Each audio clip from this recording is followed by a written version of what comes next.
ही हो। हाँ ma'am, office में ही है। अच्छा, हम शुरुआत तो कर देते हैं। हाँ। मुझे पहले आज बताना था कि आज का आपका होमवर्क क्या रहेगा, पर अभी तक कोई आया नहीं है। क्या मैम, होमवर्क? आपको होमवर्क क्या रहेगा, पहले मुझे आज वो देना था आप लोगों को।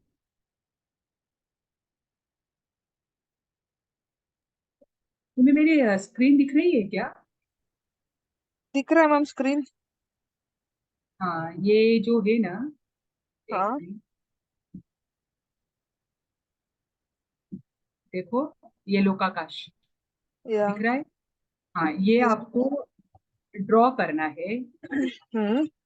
ये आपको होमवर्क के लिए, क्योंकि ये क्वेश्चन आपको एग्जाम में आ सकता है। आप जब कॉस्मोलॉजी में शुरू करूंगी ना, तब मुझे समझाना आसान रहेगा अगर आपकी हम्म। ड्राइंग से अच्छे हो तो। मतलब आपने जैसे स्क्रीन में शेयर किया ना, वैसे ही ड्रॉ करना है? हाँ, ये थ्री डी है। ये हम्म। साइन आउट क्यों हुआ? हाँ देखो, ये लोकाकाश, क्योंकि कॉस्मोलॉजी में आपको बहुत सारी ना ये रहेगी, फिगर्स वगैरह भी रहेगी, और आपको उसके साथ क्वेश्चन आंसर्स रहेंगे। तो ये अगर आपको पहले से पता हो तो मुझे वो आपको समझाना बहुत आसान रहेगा जब ये कॉस्मोलॉजी स्टार्ट होगा तब। हम्म। तो मुझे ऐसे लग रहा था कि आप लोगों की प्रैक्टिस अभी से करवाई, एक एक एक एक आपको अम, देकर रखी, क्योंकि आगे अच्युत सर के क्लास में हमने लास्ट फर्स्ट सेमेस्टर में किया था, सर ने करवाया था, तो सबको थोड़ा बहुत तो तो मालूम ये होगा। लोकाकाश आपको हुआ था, आपको कॉस्मोलॉजी हुआ है? नहीं नहीं, वो इस तत्वार्थ सूत्र के क्लास में सर ने करवाया था ये। अच्छा अच्छा, ये कॉस्मोलॉजी में आता है ना, अच्छा। तो इसमें बहुत सारा है।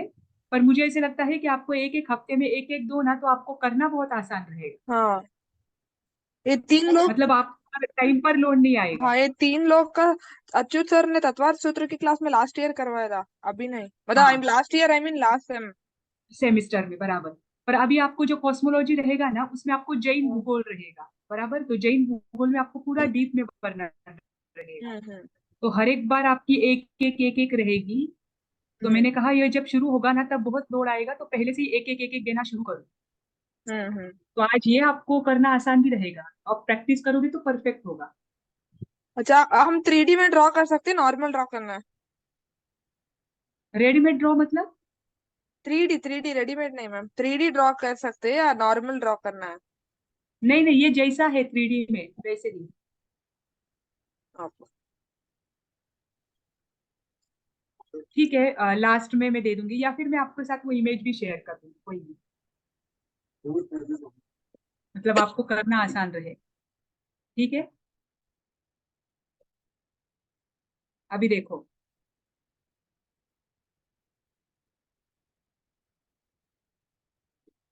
हमारा क्या चल रहा है?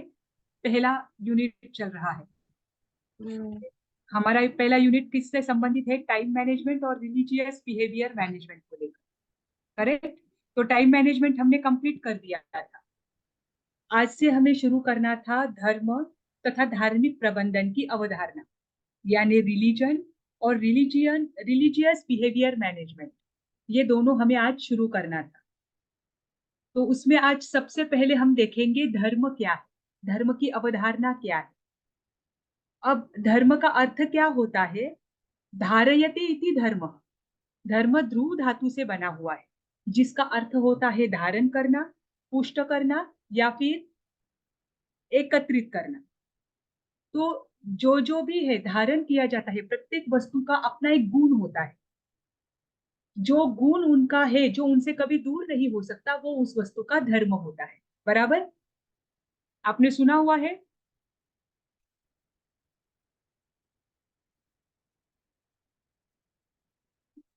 मेरी आवाज आ रही है ना? यस मैम, आ रही है। हाँ, तो देखो, तो धर्म का सामान्य स्वरूप क्या है? धर्म का सामान्य अवधारणा क्या है? कि जो धारण किया जाता है वह धर्म है। धारयते इति धर्म, ये वहां पर कहा जाता है। परंतु हमारे जैन आगमों में अलग अलग जगह पर अलग अलग धर्म की व्याख्या की गई है। तो यहाँ पर आपको जो 7 डेफिनेशंस दी जा रही है, वो अलग अलग जगह पर है, और प्रत्येक जगह पर धर्म की अलग व्याख्या की गई है। जैसे कि वस्तु के अनुसार अगर कहो, स्वरूप के अनुसार अगर कहो तो धर्म की व्याख्या होती है वस्तु सहाओ धम्मो, अर्थात वस्तु का स्वभाव ही क्या है, उसका धर्म है। अभी वस्तु ये कौन सी हम गिनते हैं, देखो हमारे दृष्टि से पूरा जो लोक है या अलोक है, ये पूरा यूनिवर्स है, ये 6 द्रव्यों से बना हुआ है। करेक्ट, 6 द्रव्य इस लोक में है। तो ये जो द्रव्य होते हैं वो गुण और लक्षण के, गुण और पर्याय के साथ होते हैं। आपने वो तत्वार्थ में पढ़ा हुआ है, इसलिए आपको बहुत डीप में बताने की जरूरत नहीं है। पर प्रत्येक द्रव्य का अपना एक गुण होता है। जैसे पानी है, पानी का गुण क्या है,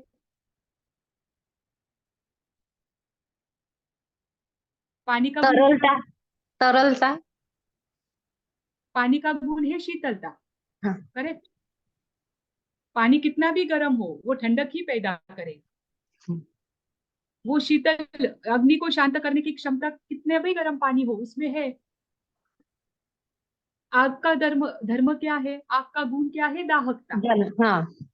दाहकता उसका गुण है। तो प्रत्येक द्रव्य जो है, उस प्रत्येक द्रव्य का जो गुण होता है वह होता है उसका धर्म।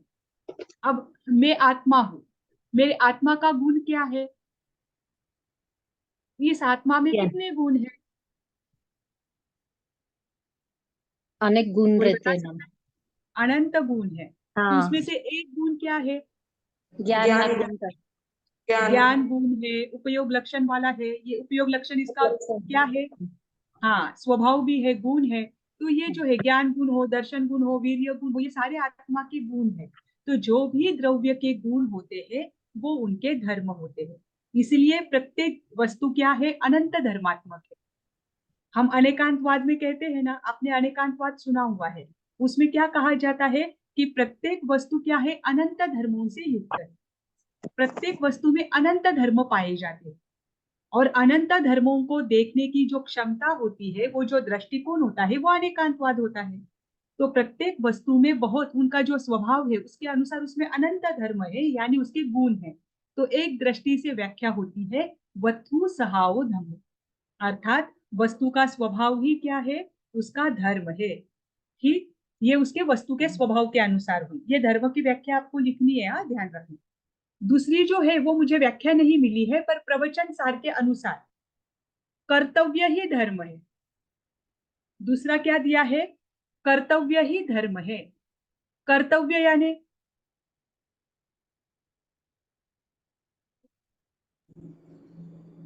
माता पिता है, रिस्पॉन्सिबिलिटी। हाँ। हाँ जिम्मेदारी भी हो सकती है, सही बात है।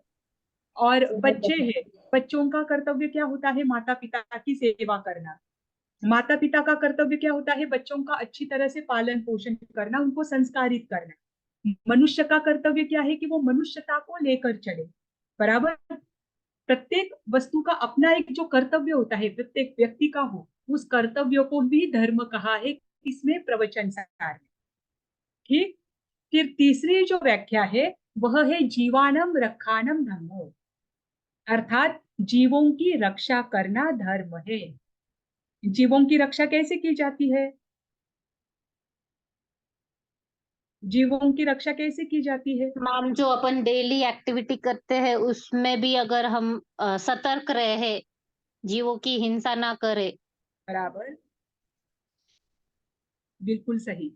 कि हम जितनी सतर्कता रखेंगे, जितना कम आलस और प्रमाद रखेंगे, उतना ही क्या होगा, हम जीवों की रक्षा ज्यादा कर पाएंगे।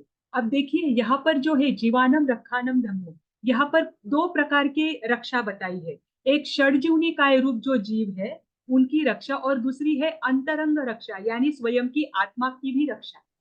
तो जीवानम रक्षानम धम्मो में बस मात्र षडजीवनी काय की रक्षा नहीं आता है, उसमें क्या आता है, अपनी स्वयं की आत्मा की रक्षा करना, ये भी क्या है, रक्षा धर्म है, रक्षण धर्म है। क्योंकि देखिए हम अगर अपने आत्मा को प्रमाद में रखते हैं तो अपने आप 6 जीव निकाय की हिंसा होगी। 6 जीव निकाय की हम रक्षा करते हैं तो अपने आप अपने आत्मा की भी रक्षा होगी। बराबर, जैसे हम स्वार्थ से हम परार्थ की ओर जाते हैं।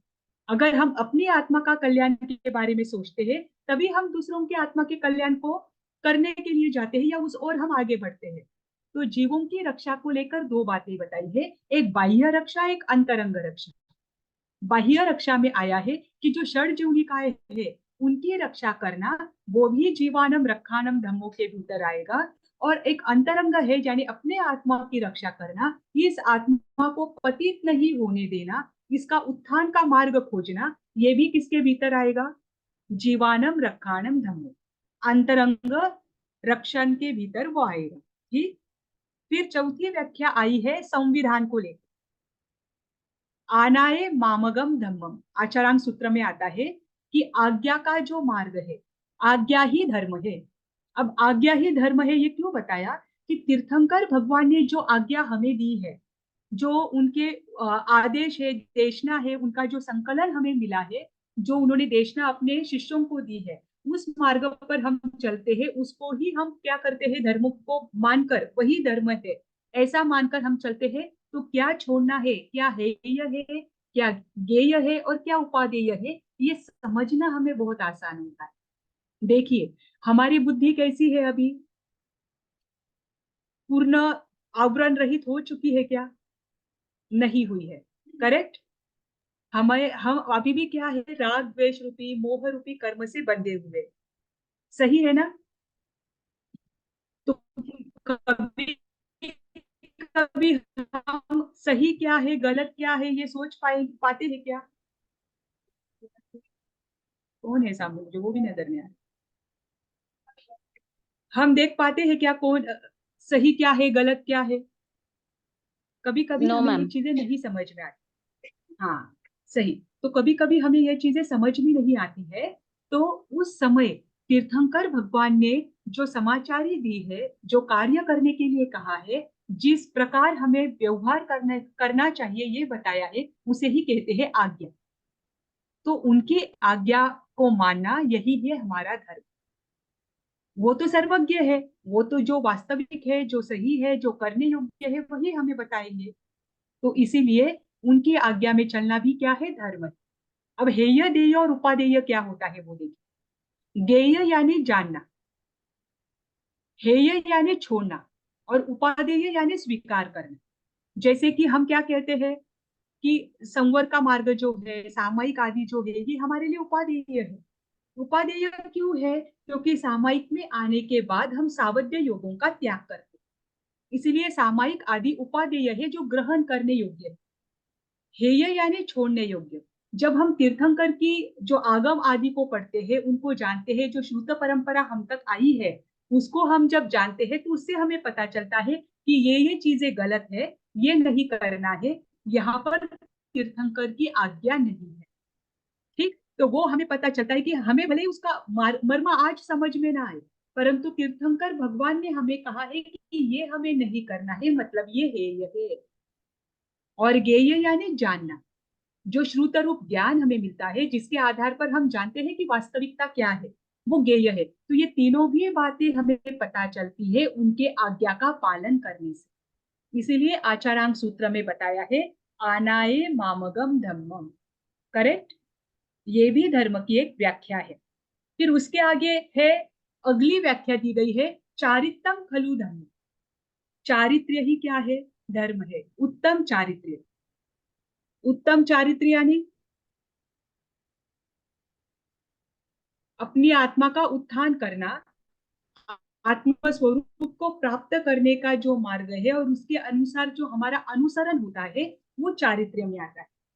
चाहे वो देश देश संयम हो, चाहे वो सर्व संयम, दोनों भी क्या है? धर्म में आते हैं, क्योंकि दोनों भी चारित्र्य ही है एक दृष्टि से। एक देश चारित्र्य है और एक सर्वविरति चारित्र्य है। तो इन दोनों को भी क्या कहा गया है? धर्म कहा गया है। क्योंकि चारित्र में अगर हम आ गए, उत्कृष्ट रूप से अगर हम चारित्र की आराधना करने लग गए, तो अपने आप क्या होगा? जो गलत चीजें हैं वो हमसे छूटेगी। सही। और उसके बाद अगली व्याख्या दी है रयनत्रयम धम्म। रत्नत्रय, रत्नत्रय में क्या क्या आता है?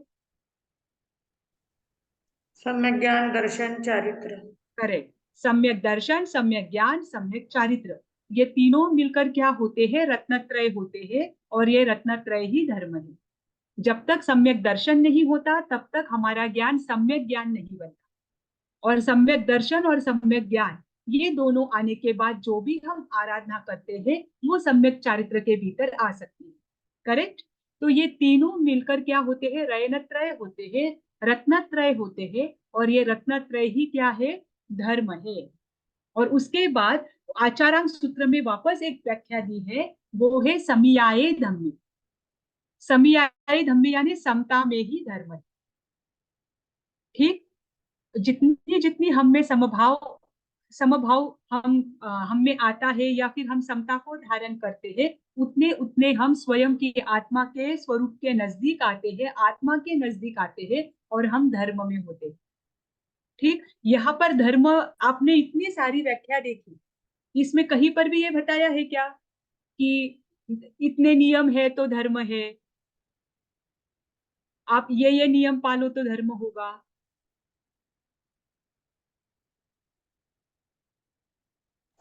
मैम आपकी सब आवाज है? ब्रेक हो रही है। आज तो हेलो मैं मैम के ऑफिस नहीं बैठी। हाँ, अब आ रही है मेरी आवाज? मैम, आपकी आवाज ब्रेक हो रही है। हाँ, आ रही मैम अभी। हाँ, तो देखिए, अभी हमने जो भी डेफिनेशंस देखी, उसमें ये बताया है क्या कि हम इतनी सामायिक करेंगे तो ही धर्म होगा, नहीं, हम दिन भर स्वाध्याय करेंगे तो ही धर्म होगा? नहीं। देखो, ये बेसिक कॉन्सेप्ट हमें दी है, ध्यान रखना। यहाँ पर प्रत्येक चीज में छोटी छोटी बातें आपको बताई है, ये बातें बताई हो तो आगे आपको बताने की जरूरत नहीं है। ये बेस, हमारा फाउंडेशन जो है वो अगर पक्का हो, तो ऊपर आप साधना आराधना आपको विशेष रूप से करो, थोड़ी कम करो, थोड़ी ज्यादा करो, उससे कोई फर्क नहीं पड़ता। यहाँ पर आपको जो बेसिक डेफिनेशन क्या दी है कि तीर्थंकर की आज्ञा है वह धर्म है, समता में धर्म है, चारित्र्य हम उत्कृष्ट बनाते जाते हैं तो वो धर्म है, वस्तु का स्वभाव मतलब हम आत्मा है, हम अपने स्वभाव में आकर रमन करने का प्रयास करें तो वो धर्म है। करेक्ट? इसीलिए हमारे आगमों में जो उदाहरण आते हैं, आपने देखा होगा, कपिल केवली का उदाहरण है, मरु देवी माता का उदाहरण है, ये उदाहरण ऐसे है कि इन्होंने अंतर से धर्म को स्वीकारा।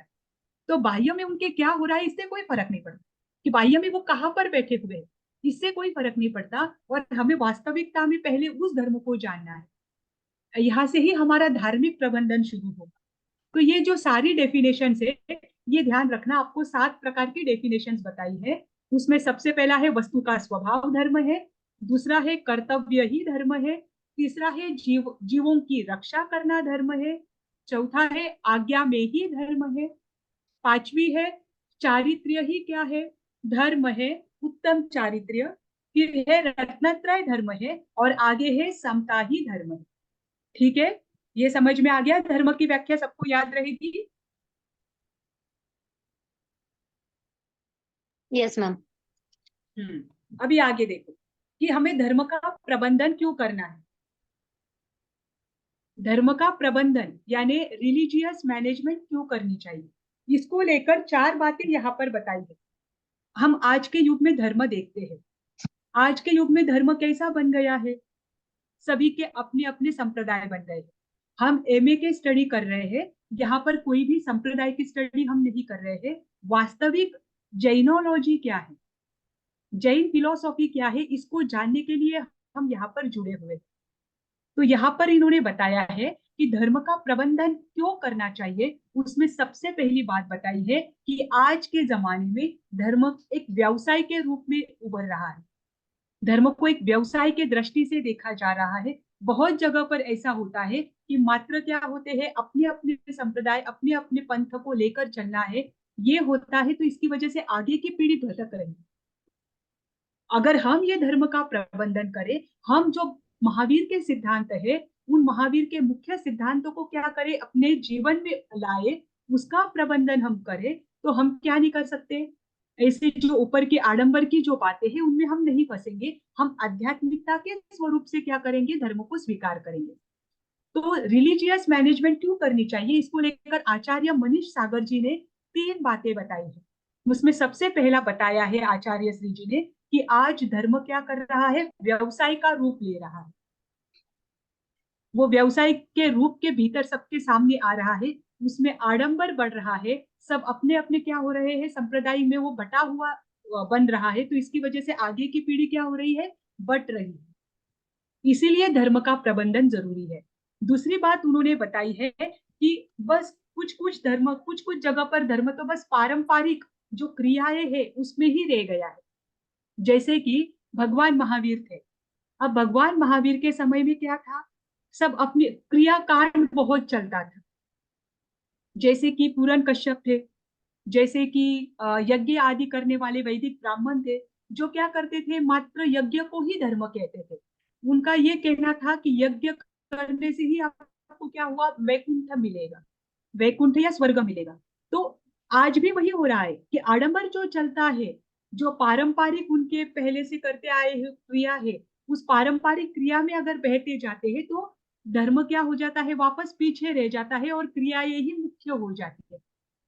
तो ये ना हो, बस पारंपरिक रीति से जो क्रियाएं चलती है उसमें धर्म की वास्तविक व्याख्या हमें पता नहीं चलती है, ये ना हो, इसीलिए भी क्या करना है, हमें रिलीजियस मैनेजमेंट सीखना है। और तीसरी बात बताई है कि आज ये भी बात बहुत मुख्यतः से हो रही है कि स्वर्ग और नरक के, स्वर्ग का सुख और नरक का डर, ये दिखाकर धर्म की क्या किए जाती है, कर्मकांड आदि किए जाते हैं। जैसे कि हम बहुत बार सुनते हैं कि जो आतंकवादी होते हैं उनको क्या बनाकर, आतंकवादी बनाकर भेजा जाता है। आपने बहुत आतंकवादी देखे होंगे, उनके इंटरव्यूज देखे होंगे, अगर नहीं देखे होंगे तो देखना कि धर्म के नाम पर उनको कितना गलत किया जाता है। उनको ये बताया जाता है कि अगर आप उन लोगों को काफिर को मारोगे, मारो, काफिर अल्लाह ही काफिर सब को। कुछ है, तो उसके बाद हाँ, क्या होगा, आपको क्या मिलेगा, जन्नत मिलेंगी। क्या मिलेगा, जन्नत, काफिर को मारने से जन्नत जन्नत मिलेगी। मिलेगी। हम्म। हाँ, ये उनको धर्म के माध्यम से ही तो उनको आतंकवादी बनाया जा रहा है। हम्म। पूरे विश्व में आप देखना कि जितनी हिंसा धर्म के नाम पर होती है उतनी अन्य किसी नाम पर कभी नहीं होती। क्यों? क्योंकि धर्म के वास्तविक स्वरूप को समझा ही नहीं। जो परंपरा से आडंबर जो उनके चलते आ रहे हैं, जो परंपरा से अपने पिछले जो उनके पूर्वज हुए हैं, उन्होंने उनसे जो सीखा है उसका गलत रूप धारण कर लिया और गलत तरीके से क्या करते हैं, वो आगे बढ़ते हैं तो हिंसा हो जाती है। तो ये जो है स्वर्ग और नरक का डर दिखाकर भी क्या किया जाता है, धर्म का वास्तविक स्वरूप पीछे किया जाता है और उसके तात्कालिक फायदों को पीछे रखा जाता है। धर्म करना है, इसलिए नहीं करना है कि हमें स्वर्ग की सुख की प्राप्ति होगी या नरक में दुख की प्राप्ति होगी अगर हम नहीं करेंगे तो। धर्म करना है क्योंकि उसके तात्कालिक फायदे हैं। उसमें 4 बातें हमारे आचार्य मनीष सागर जी ने बताई है कि धर्म क्यों करना चाहिए। उसमें सबसे पहली बात है कि नैतिकता, नैतिकता की प्राप्ति हो इसीलिए धर्म करना चाहिए और इसीलिए ही ये धर्म का प्रबंधन करना है। दूसरी चीज उन्होंने बताई है कि जो व्यवसाय का रूप ले रहा है वो व्यवसाय का रूप ना होकर आध्यात्मिकता का रूप बनना चाहिए, तब क्या हो सकता है, धर्म का वास्तविक प्रबंधन हो सकता है। तीसरी चीज उन्होंने बताई है कि तात्कालिक लाभ हमें हो धर्म की, अगर हम आज धर्म में आते हैं तो उसके तात्कालिक लाभ हमें आज ही मिलेंगे, आज ही हमें मन की शांति मिलेगी। हम धीरे धीरे अगर अपने राग द्वेष को कम करते जाएंगे तो उसका फायदा हमें इसी जन्म में होगा। उसके लिए हमें स्वर्ग और नरक को देखने की जरूरत नहीं है, या स्वर्ग का फायदा मतलब लालच है इसीलिए लोग धर्म करें, या नरक का डर है इसीलिए धर्म करें। डर में कभी भी धर्म नहीं होता। अगर आपने कभी भगवान महावीर का चरित्र पढ़ा हो तो उसमें बताया है कि जब हमें साधना के पथ पर निकलना होता है, चाहे साधना श्रावक की हो चाहे साधना साधुत्व की हो, दोनों में से कोई भी साधना हम करते हैं, छोटे से छोटी साधना के पथ पर अगर हम बढ़ते हैं तो उस समय सबसे पहली कंडीशन होती है निर्भय बन जाए। जो निर्भय बनता है, जिसके मन में किसी भी प्रकार का डर नहीं होता है, वही साधना कर सकता है। तो भगवान ने रास्ता ही निर्भय होने का बताया है। तो ये डर डर कर नरक, हम नरक में जाएंगे इसकी वजह से हमें ये नहीं करना है, इस डर के डर में क्या नहीं हो सकता, धर्म नहीं हो सकता। उसके तात्कालिक लाभों को देखना है। और चौथी बात उन्होंने बताई है कि धर्म और विज्ञान, इन दोनों का अगर हम समन्वय करेंगे तो हमें आज के पीढ़ी को बताना या हमें भी भगवान महावीर के ज्ञान के प्रति श्रद्धा होना और बढ़ जाएगा। जैसे कि देखो, भगवान ने बताया हमें कि 5 तिथियों में क्या नहीं करना है। 5 तिथियां कौन सी है बताओ, बीज कौन पंचमी, बता सकता है? बीज पंचमी, हाँ, अष्टमी, नवमी, चौदस और पक्खी। बीज, पंचमी, अष्टमी, 11 और हाँ, 14 और 11। उसके हाँ, बाद आती है पक्षी। पक्की, हाँ। हाँ, अब देखिए भगवान ने क्या कहा, इन पर्व तिथियों में क्या नहीं करना चाहिए, लीलोती नहीं खानी चाहिए। क्यों नहीं खानी चाहिए, लीलोत्री कंदमूल आदि का सेवन नहीं करना चाहिए। इनसे का बंद होता क्या है। आपने कभी वैज्ञानिक दृष्टि से देखा कि क्यों नहीं करना चाहिए? मैम उस वो, समुद्र में देखो, ज्वार भाटा आता हाँ, है, ज्वार भाटा। ग्रहों पे या हाँ उस पर हाँ, प्रॉब्लम तो आती है। ये है धर्म और विज्ञान का समन्वय। देखो, भगवान ने क्यों मना किया? भगवान ने देखा कि जहां जहां भी पानी होता है उसमें क्या होती है, भरत भरती वो, भरती और ओहोटी आती है, हाई टाइड्स और लो टाइड, लो टाइट हाई से। टाइड्स और लो टाइड्स, बराबर। हाँ। हाँ, पक्षी के दिन बड़ी बड़े टाइड्स आते हैं और उसके बाद हर 3 दिन के बाद क्या होता है, हर तीसरे दिन वो टाइड्स आते हैं। अब पक्षी के बाद तीसरा दिन कौन सा होता है? बीज, बीज। बीज का होता है। बीज के बाद तीसरा दिन कौन सा होता है? पंचमी। पंचमी का होता है। पंचमी के बाद तीसरा दिन कौन सा होता है? अष्टमी। अष्टमी के बाद तीसरा दिन? 11। रस। ग्यारस के बाद तीसरा दिन? ओके। चौदस। 14, हाँ। चौदस होता है, चौदस होता है। तो इन दिनों में ये हर 3 दिन बाद आता है। अब वो टाइड्स आते हैं, मतलब क्या होता है कि पानी में उछाल आता है, बराबर। पानी में उछाल आता है। पानी में उछाल आने से हमारे मन जो है, उसकी मन क्या होता है, और उत्तेजित होता है। हाँ। अब उसका और शरीर का क्या संबंध है? अब जहां जहां भी पानी रहेगा, हर जगह के पानी में उछाल आएगा। हमारे शरीर में कितना पानी है? 80%, 70% पानी ब्लड में सिक्सटी ही फाइव टू होता है। सेवेंटी परसेंट 65 to 70% पानी है, तो हमारे शरीर के पानी में भी उछाल आएगा।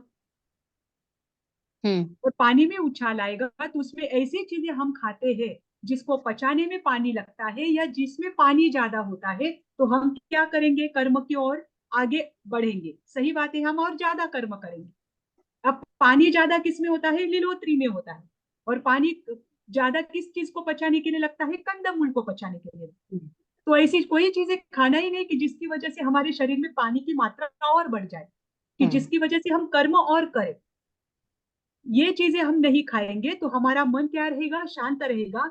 मन उत्तेजित नहीं होगा। मन उत्तेजित नहीं होगा तो हमें समभाव में रहना आसान रहेगा।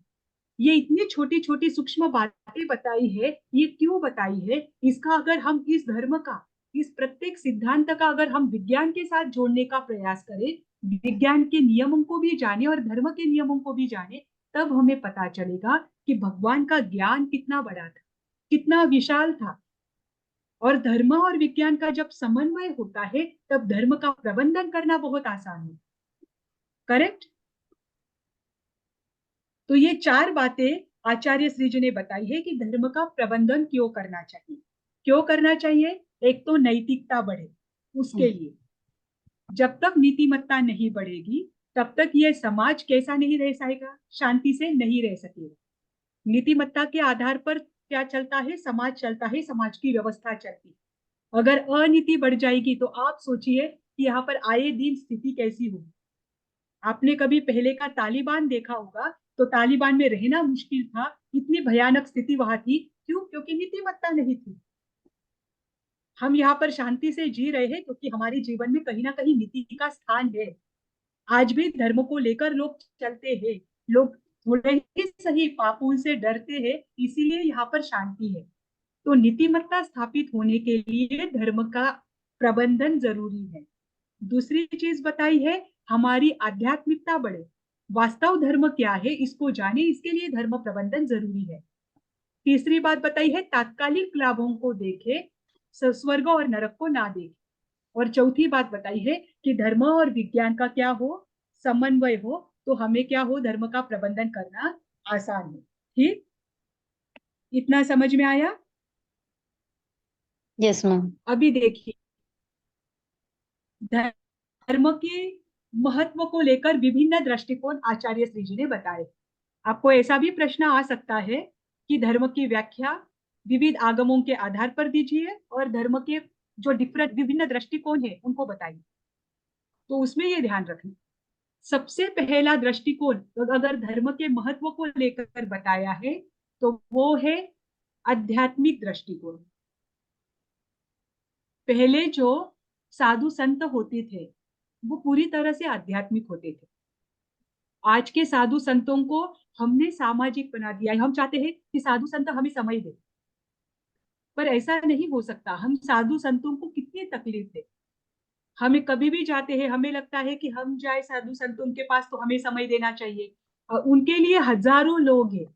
अगर आप वो हजारों लोगों को एक एक मिनट भी दे तो भी उनका समय कितना बर्बाद हो जाता है। उनको लोगों को संभालना पड़ता है, वो लोगों का मन नहीं दुखा सकते। पहले के श्रावक भले ही उनके पास तत्वों की जानकारी नहीं होती थी, लेकिन वो क्या होते थे, ये इतने उनको पता होती थी बातें कि हमें साधुओं को क्या है, जब हमें मन में शंका आए तभी क्या करना चाहिए, उनके पास जाकर बैठना चाहिए। निरर्थक बातें वो वहां पर जाकर नहीं करते। तो ये था आध्यात्मिकता। भले ही साधु संत उनकी उनकी साधना में रहते थे, श्रावक उनकी साधना में रहते थे। जब श्रावकों के मन में प्रश्न आता था तभी वो क्या करते थे, साधुओं के पास दर्शन के लिए जाते थे और उनको शंका का समाधान करते थे। तब इसीलिए उसका आध्यात्मिक रूप टिका हुआ था। तब वो आडंबर में नहीं था। अब हो ये रहा है कि धर्म जो है वो आडंबर में जा रहा है। हम अपने मौज मजे के लिए क्या करते हैं, आडंबर करते हैं। तो धर्म का सबसे पहला जो दृष्टिकोण दिया है वो है आध्यात्मिकता को लेकर, कि हमें धर्म का प्रबंधन जो करना है वो किस आधार पर करना है, आध्यात्मिक दृष्टिकोण के आधार पर। आध्यात्मिकता को लेकर हमें क्या करना है, धर्म का प्रबंधन करना है। मेरी आवाज आ रही है? हाँ आ रही है मैम। अच्छा, हाँ। आध्यात्मिक दृष्टिकोण को लेकर दूसरी बात ये भी बताई है, हम भौतिक सुख कैसे होते हैं। आध्यात्मिकता का अपोजिट शब्द क्या है, भौतिकता। हम भौतिकता की वजह से ही आडंबर करते हैं। तो भौतिक सुख होता है मृग तृष्णा के समान। मृग तृष्णा किसे कहते हैं? प्यासा, ये ना हरिण, हाँ, वो मृग जो मृग दौड़ता है मरीचिका प्यास। शब्द, मृग मरीचिका शब्द आपने सुना है क्या? देखो, मृग मरीचिका क्या होता है? मरीचिका का अर्थ होता है सूर्य का प्रकाश। मरीचिका का अर्थ क्या होता है, सूर्य का प्रकाश। ये ना न्याय दर्शन जब आप पढ़ोगे उसमें आपको ये बहुत बार आएगा कि मृग मरीचिका का दृष्टांत। मरीचिका होता है सूर्य का प्रकाश और मृग है कहां पर, डेजर्ट में, है ना। डेजर्ट पता है ना? क्या बोलते हैं उसे, डेजर्ट को क्या बोलते हैं? सूखा हुआ जंगल, हाँ, नहीं, इधर सूखा मराठी में हुआ हिंदी में रहता हिंदी में पूरी क्या बोलते रेगिस्तान जमीन। हैं? बोलते हैं, रेगिस्तान। रेगिस्तान, हाँ, हाँ रेगिस्तान। रेगिस्तान। और म से भी कुछ तो भी बोलते हैं ना, मरुभूमि, मरुभूमि। है ना। हम्म। चलो, रेगिस्तान है। अब रेगिस्तान में दूर दूर तक जो हिरन है उसे पानी पीना है, बहुत प्यास लग रही है, सूर्य का प्रकाश है। तो रेगिस्तान में जब सूर्य का प्रकाश दूर तक गिरता है तो वो कैसा दिखता है, पानी के बुलबुले के समान दिखता है। अगर रेगिस्तान की रेती पर सूर्य का प्रकाश पड़े तो दूर से आपको ऐसे लगेगा कि वहां पर पानी है। तो वो हिरन क्या करता है, उस पानी के लिए वहां पर दौड़ता रहता है, दौड़ता रहता है, दौड़ता रहता है, लेकिन उसे पानी कहीं मिलता है क्या? नहीं मिलता है। ऐसे ही भौतिक सुख होते हैं। ऐसे ही भौतिक सुख होते हैं कि इस भौतिक सुखों में क्या होते हैं, हम पीछे ये इच्छा पूर्ण हो गई तो और दूसरी 4 इच्छाएं बढ़ जाती है। 4 इच्छाएं पूरी हो गई तो हमारी और 10 इच्छाएं बढ़ जाती है, और उसके पीछे हम भागते रहते हैं, भागते रहते हैं, भागते रहते हैं। लेकिन हमारे सुख की कभी पूर्ति हो पाएगी क्या? इच्छा कैसी है, आकाश के समान अनंत है। बोलते हैं ना आप, इच्छा हूं आकाश समा अनंतिया। इच्छा आकाश के समान अनंत है। तो भौतिक सुख में आप कितने भी जाओ, वहां पर आपको आध्यात्मिकता की प्राप्ति नहीं हो सकती। और जब तक आध्यात्मिकता जीवन में ना आए तो वास्तविक धर्म नहीं आ सकता। तो धर्म के महत्व को समझना है, उसके लिए सबसे पहला दृष्टिकोण दिया है कि वो कौन से दृष्टिकोण से समझना है, आध्यात्मिकता के दृष्टिकोण से। ठीक। फिर दूसरा दिया है मनोवैज्ञानिक, साइकोलॉजिकल पर्सपेक्टिव। मन को किसकी उपमा दी है, घोड़े की उपमा दी है।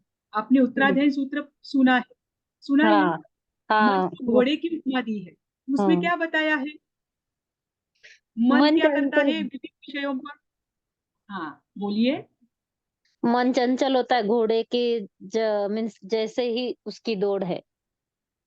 हाँ, और वो विविध विषयों पर क्या होता है, निरंतर दौड़ता रहता है। दौड़ता इस रहता है। मन को स्थिर करना बहुत मुश्किल है, और ये मन स्थिर नहीं होता है, इसीलिए क्या नहीं होता है, मन को शांति नहीं मिलती है, और हम क्या नहीं कर पाते हैं, धर्म का प्रबंधन नहीं कर पाते हैं। तो एक मनोवैज्ञानिक दृष्टिकोण से भी धर्म का क्या है, महत्व है।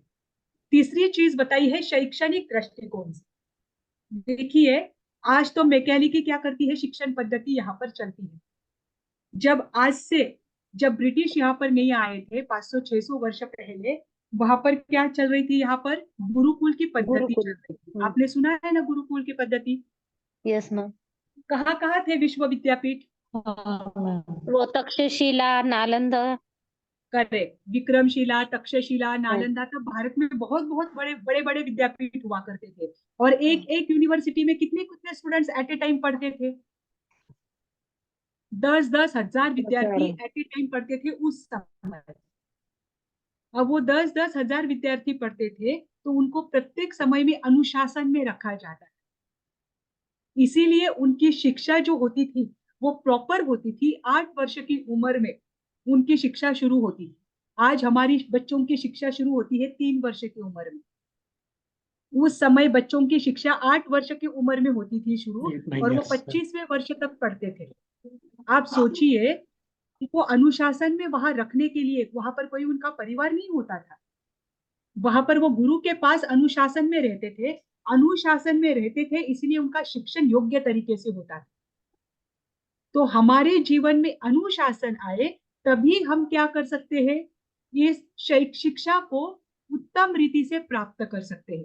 जब तक अनुशासन नहीं आएगा, तब तक हमारी शिक्षा क्या होगी, व्यर्थ होगी। और शिक्षा हमारे जीवन, चाहे आप अर्थ के दृष्टि से देखो, चाहे आप भौतिक की दृष्टि से देखो, व्यवहारिकता में देखो, या धार्मिकता से देखो, इस धर्म का आधार, अपने जीवन का आधार ही क्या है, शिक्षा है। और ये शिक्षा अनुशासन में चले, अच्छे से पूर्ण हो, इसीलिए भी धर्म का महत्व है। तो अगर शैक्षणिक दृष्टि से देखो, तो भी धर्म क्या है, उतना ही इंपॉर्टेंट है। ठीक। फिर चौथा है अर्थ की दृष्टि से, इकोनॉमिक लेवल पर।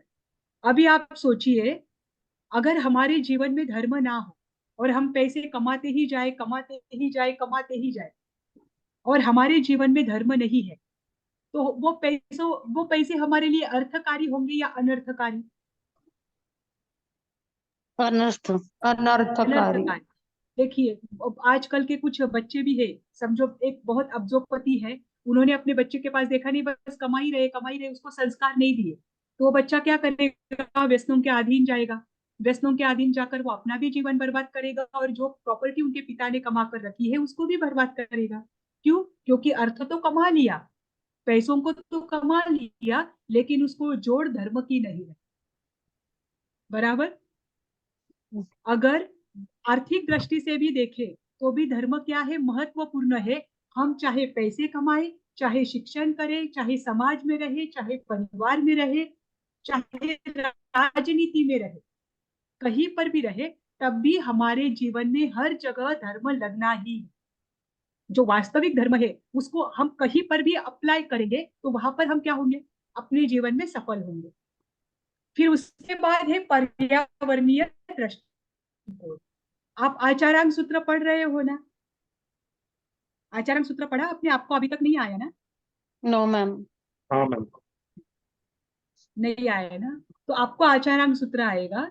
उसमें पहला ही अध्ययन आपका है षडजीव निकाय का। तो भगवान ने वहां पर एक एक पृथ्वी काय हो, अप काय हो, तेरु हो, वायु हो, अग्नि हो, इवन त्रस भी हो, वो जो षडजीव निकाय है उनकी रक्षा करना हमारा धर्म कैसे है, वो बात इतने बारीकी से, इतनी गहराई से बताई है कि कोई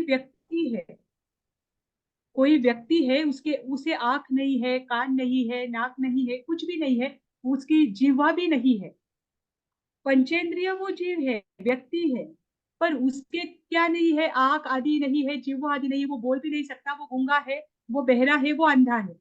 उस व्यक्ति को अगर हम मारते हैं, तो उसे वेदना होगी? वेदना होगी। ऐसे जीव को वेदना होगी? होगी। होगी। पर वो व्यक्त कर सकता है? नहीं।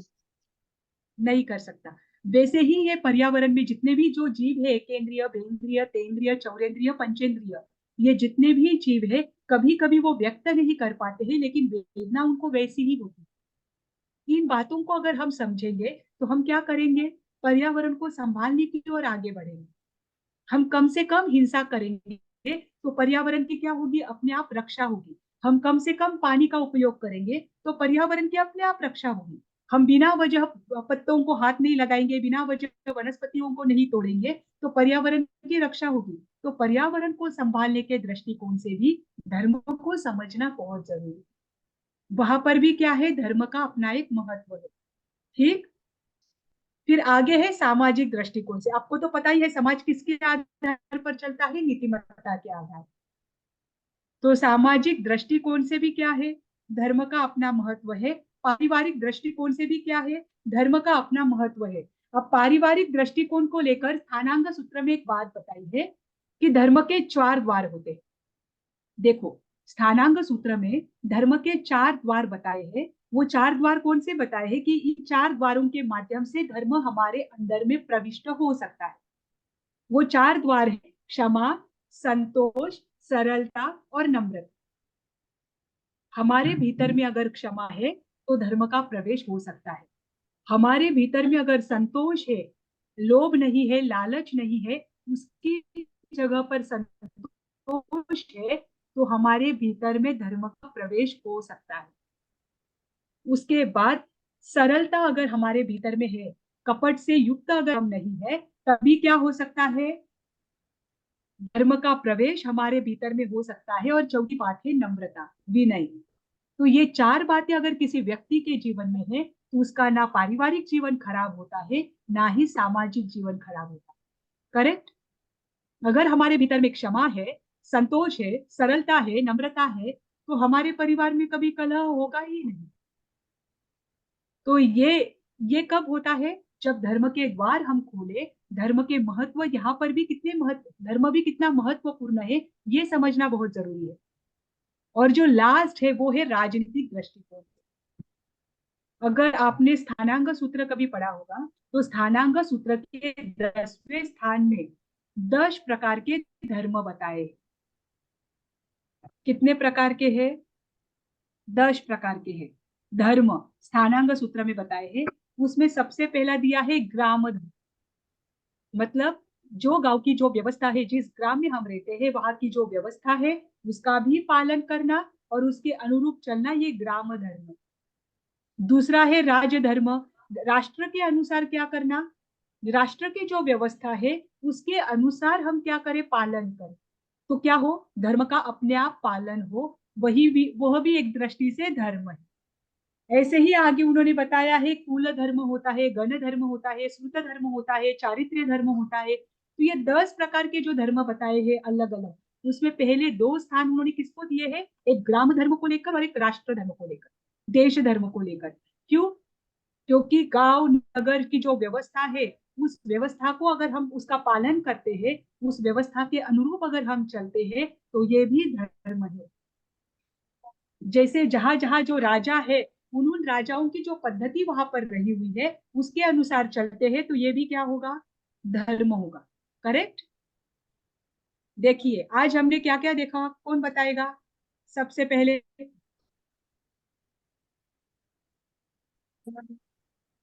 धर्म की डेफिनेशन देखी, परिभाषा। फिर हाँ, धर्म धर्म की क्या है? व्याख्या। धर्म की व्याख्या कितनी है? कितनी हाँ, बताई है आपको? 7 प्रकार की करते हैं। 7 प्रकार की है, 7 अलग अलग है। ये सूत्र आप याद कर लेना। ठीक है? हाँ। उसके बाद हमने क्या देखा कि धर्म प्रबंधन क्यों जरूरी है, तो उसे लेकर आचार्य मनीष सागर जी ने 3 बातें बताई है। 3 बातें कौन सी बताई है? कि आज धर्म व्यवसाय का रूप ले रहा है, इसलिए धर्म प्रबंधन आवश्यक है। दूसरी बात बताई कि धर्म आज परंपरा के रूप में ही चला जा रहा है, धर्म के वास्तविक रूप को नहीं समझा जा रहा है, इसलिए भी धर्म आवश्यक है। और तीसरी बात क्या बताई है? कि स्वर्ग का लालच और नरक का डर दिखाकर हम जो धर्म की आराधना या क्रिया करवाते हैं वो गलत है, उसके तात्कालिक फायदों को हमें देखना है। तो धर्म प्रबंधन क्यों करना चाहिए, उसके साथ उन्होंने 4 बातें बताई है। एक नैतिकता को लेकर, एक आध्यात्मिकता को लेकर, एक तात्कालिक लाभों को लेकर और एक धर्म और विज्ञान के समन्वय को लेकर। ठीक। और उसके बाद हमने ये धर्म का जो विभिन्न दृष्टिकोण है धर्म के महत्व को लेकर, वो विभिन्न दृष्टिकोण के 8 पॉइंट्स देखे कि एक आध्यात्मिकता का भी दृष्टिकोण है, मनोवैज्ञानिक भी दृष्टिकोण है, शैक्षणिक भी है, आर्थिक भी है, पर्यावरणीय भी है, सामाजिक भी है, पारिवारिक भी है और राजनीतिक दृष्टिकोण भी। तो इनको लेकर अगर हम धर्म के महत्व को समझे इन विभिन्न दृष्टिकोणों से, तो हमें पता चलेगा कि धर्म अपने जीवन का कितना आवश्यक अंग है। अब आपको आज मुझे होमवर्क के लिए देना है, वो पहले देख लो। इसके बाद जब ये मैनेजमेंट पूर्ण होगा, आपको दिख रही है स्क्रीन? हाँ, यस मैम। हाँ। अब मैनेजमेंट पूरा होने के बाद हम पहले कॉस्मोलॉजी देखेंगे। जैन कॉस्मोलॉजी आपका चौथा यूनिट है, उसमें पूरा जैन भूगोल आएगा। तो आपको बहुत अलग अलग विषय आएगा, तब आपको अलग अलग आकृतियां रहेंगी। और जब हम जैन कॉस्मोलॉजी शुरू करेंगे तो इतनी सारी आकृतियां एक साथ आएगी, तो आपको क्या होगा, वो एक साथ बॉदरेशन आ जाएगा। तो आज से धीरे धीरे आपको इन आकृतियों की प्रैक्टिस करना शुरू करना है, ताकि जब ये कॉस्मोलॉजी आपको समझाए तब तक आपके ये जो कुछ आकृतियां है ये तब तक आपकी परफेक्ट हो जाए। क्योंकि कॉस्मोलॉजी के जो प्रश्न आते हैं उसमें आपको आकृतियां निकालना आवश्यक होता है। करेक्ट? ये क्या दिख रहा है आपको 14 रज्जु लोग। हाँ, स्क्रीन पर? लोकाकाश दिख रहा है ना? Yes ma'am. ये लोकाकाश, इसकी 3D इमेज है ये। ठीक है, इसको आपको प्रैक्टिस करना है। इस हफ्ते के लिए आपको मैं बस यही एक इमेज दे रही हूँ। ध्यान रखना, यहाँ पर ये राजू है, ये राजू जो है वो आपको ना भी याद रहे तो भी चलेगा, लेकिन ये 7 राजू का होता है, ये 1 राजू का होता है, ये 8 योजन का होता है, ये बीच में त्रसनाल होती है और ये 7 नरक होती है। इतना भी आपको याद रहे तो अच्छा होगा। तो देखना, ये जो है ये मैं आपके साथ भले ही शेयर कर दूंगी, लेकिन इस हफ्ते में ये 3D जो इमेज है लोकाकाश की, ये आपने निकालने का प्रयास करना है। ठीक है? Yes ma'am. Okay ma'am. आएगा ना आपको ये? Yes ma'am. हाँ मैम। हाँ, क्योंकि आपको इसमें आकृतियां तो रहेगी कॉस्मोलॉजी में, और ज्यादातर अच्छी ही निकाले और इसके जो परिमाण आदि है वो आपके अभी से ही लर्न हो तो अच्छा रहेगा। तो ये मैं आपके साथ एक पेज शेयर कर दूंगी, ताकि आप अगर कुछ गलत होता है तो आपके सामने रहे। ठीक है? उसके आगे भी है वात वलय आदि, तो वो जैसे जैसे आएंगे वैसे वैसे आपको समझा दूंगी। ये क्या है मैम बात वाला है? और परिमाण आदि वो अभी आप देखोगे तो आप बाकी का भूल जाओगे। आप बस लोकाकाश ही देख लेना, क्योंकि हमारा मैनेजमेंट चल रहा है। जो आसान आसान है वो आप पहले कर सकते हो। और शायद लोकाकाश आपका हुआ है, मुझे संजना ने भी बताया कि इसके Yes. बहुत सारी जो है बातें तत्वार्थ में हो गई। तो ये आपको निकालना भी आसान रहेगा और लर्न करना भी आसान रहेगा। मतलब कुछ बातें आपको बतानी नहीं पड़ेगी। ठीक है? ये मैं आपको ग्रुप में शेयर कर देती हूँ, तो इसकी आप इस हफ्ते में प्रैक्टिस कर लें। अगले हफ्ते की आकृति अलग आपको दे दी जाएगी। जो आसान आसान है वो मैं पहले दे देती हूँ, फिर हार्ड वाली बाद में समझा कर ही हम करें। ठीक? Yes ma'am. चलो, तो आज मैं यहीं पर रुक जाऊं। किसी को कोई प्रश्न है?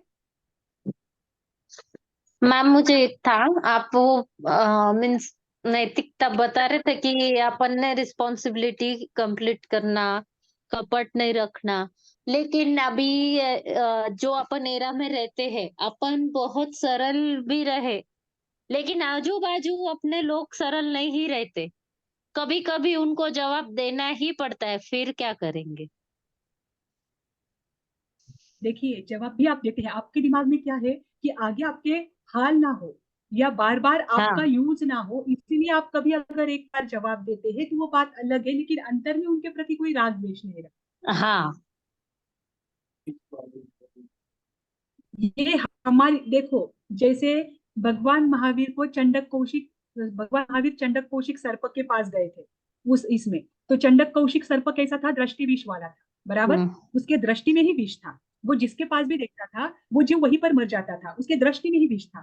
तो भगवान ने उसे जब क्षमा का उपदेश दिया, तो उसने पूरा छोड़ दिया। चंडक कौशिक सर्प ने क्या कर लिया, पूरी तरह से समता को धारण कर लिया। तो अब लोगों का डर कम होने लग गया, तो लोग क्या करने लग गए, उसे आकर मारने लग गए, बार बार तकलीफ देने लग गए। बराबर। फिर थोड़े दिनों बाद वापस श्रमण भगवान महावीर स्वामी वहां से विचर रहे थे, तो उन्होंने देखा कि अब चंडक कौशिक की हालत कैसी हो गई है, एकदम खराब हो गई है। क्यों? तो क्योंकि उसने समता धारण कर ली है और लोग आकर क्या करते हैं, अब उसे पत्थर मारते हैं। आदि मारते हैं। तो तब भगवान ने उन्हें क्या कहा कि आपको हिंसा नहीं करनी है, लेकिन उनको डर रहे इसलिए आप प्रतिकार कर सकते हो, मारना नहीं है। पर एक बार थोड़ा सा प्रतिकार करते हो तो सामने वाला क्या नहीं करता है, आपको वापस तकलीफ नहीं देता है। नहीं देता है, हाँ। बराबर। पना आप उठा सकते हो, बस आपको किसी की हिंसा नहीं करना है। ये किसके लिए है? ताकि हमारा दुरुपयोग ना हो। हमें यस मैम। अपने अच्छे से धर्म की आराधना करनी है। देखो, धर्म की आराधना करने के लिए आजू बाजू में क्लाइमेट भी वैसा होना जरूरी होता है। अगर हमें अच्छे से धर्म की आराधना करनी है तो हमें खुद को सेफ रहना जरूरी है। खुद को सेफ रहना जरूरी है, तो आजू बाजू में वैसा क्लाइमेट कैसे हो, उसके लिए हमें क्या करना है, कभी कभी वैसा आचरण भी करना पड़ता है। एक आध बार आपको बोलना भी पड़े, तो उस समय बस अपने मन में राग द्वेष ना रखे, आपके मन में ये रहे कि मुझे आगे ये दिक्कत ना आए, इसीलिए हम तटस्थ रहे। ये बातें जरूरी होती, बस इसी के तो आधार पर हमें धर्म को जाना है कि क्षमा भी धारण करनी है, पर सामने वाला अगर मार ही रहा है, कर ही रहा है, तो एक बार के लिए थोड़ा अगर हम प्रतिकार करें तो वो अपने अपने रास्ते चला जाता है। फिर हमें वो क्षमा गुण को क्या करना, आचरण में लाना आसान हो जाता है। ठीक है। Yes ma'am. तो वैसा ही है, कभी अगर आपको एक आध बार उनको बोलना पड़े कि आपको पता है कि ठीक है उनके अंदर में कपट है, माया है, तो एक बार के लिए उनको बोल देना कि मुझे ये चीजें समझती है, परंतु मेरा वो रास्ता नहीं है। Yes ma'am. एक बार के लिए बोल दो। अगर वो फिर भी ना सुधरे तो वो उनका रास्ता, अपने जीवन में ऐसे बातों को स्थान ना दें। फिर उसको वापस वापस पानी नहीं लगाना, अपने ध्येय अपने उद्देश्य अपने सामने क्लियर रख, यस मैम। फिर कोई दिक्कत नहीं आती। Yes, thank you ma'am. Ma'am अभी तक जितना सिलेबस हुआ है उसमें से किस तरह के क्वेश्चंस आएंगे एटलीस्ट वो शेयर करेंगे तो even we will be preparing that. जो क्वेश्चन बैंक के क्वेश्चन है ना, वही मैं आपको दे रही हूँ। देखो, क्वेश्चन बैंक में आपको कुल मिलाकर जो 5 मार्क्स के हैं वो रहेंगे 20 क्वेश्चन। 9 मार्क्स के आपको मैं दूंगी 12 क्वेश्चन, और 12 मार्क के दूंगी 3 क्वेश्चन। करेक्ट। तो जो 20 क्वेश्चन रहेंगे 5 मार्क्स के, उसमें से कोई भी 5 आपको पेपर में आएंगे। जो 9 मार्क के 12 दूंगी उसमें से कोई भी 3 आएंगे, और 12 मार्क के 3 दूंगी उसमें से कोई भी 1 आएगा। तो जो क्वेश्चन बैंक के क्वेश्चन बनाए हैं वही मैं आपके साथ शेयर कर रही हूँ, ताकि आपकी अभी से ही लर्निंग हो। ये करेक्ट पोर्शन आपको बहुत वास्ट हो जाएगा और आपके पेपर आ जाएंगे तो आपको दिक्कत आ जाएगी। करेक्ट। तो इसीलिए तो मैंने कॉस्मोलॉजी में जो लोक है, शायद लोक की आकृति भी आपको आ सकती है, तो इसीलिए मैंने आपको आज ही दे दिया कि आप आज से ही प्रैक्टिस करें, ओके। ताकि समय पर आपको लोड ना आए। करेक्ट। और हाँ, और क्वेश्चन बैंक जितने भी मैं क्वेश्चन दे रही हूँ वो क्वेश्चन बैंक के ही रहेंगे। कुल मिलाकर चारों यूनिट में आपके 5 मार्क के 20 ही क्वेश्चन रहेंगे, जिसमें से 4 मैंने आपको दे दिए, जो पहले यूनिट के लिए 5 दिए हैं शायद। मैम वो शेयर करेंगे मैम वो 5 क्वेश्चन। वो जो यूनिट आपको पीडीएफ शेयर किया है ना, उसमें ही है। उसमें सबसे अच्छा।